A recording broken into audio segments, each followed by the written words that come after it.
అనుదిన నిత్యజీవపు మాటలు. దేవుని నామానికి మహిమ కలుగునుగాక.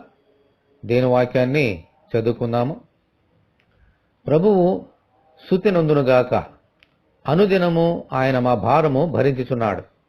దేవుడే మాకు రక్షణకర్తయే ఉన్నాడు.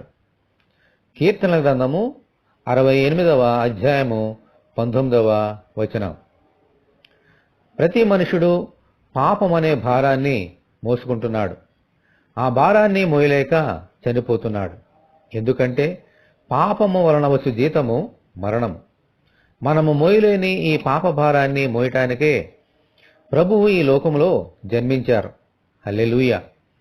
అందుకనే భారము మోసుకొనుచున్న సమస్తమైన జనులారా నా యొద్దకు రండి, నేను మీకు విశ్రాంతినిచ్చిదనని ప్రభువు చెప్పారు.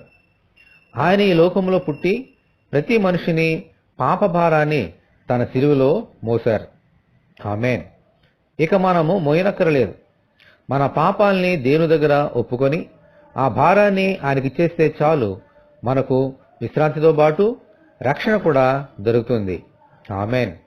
ఇంత గొప్ప త్యాగాన్ని చేసిన మన ప్రభు అయిన యేసుక్రీస్తును మన ప్రార్థనలో మానక ఎల్లవేళలా స్తుతించుదాము.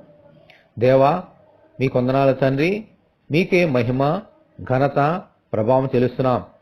మా పాప భారాన్ని మీరే మోసి మాకు రక్షణ అనుగ్రహించడానికి నీ కుమారుని ఈ లోకంలో పంపించినందుకు దేవా మీ కొందనాలు.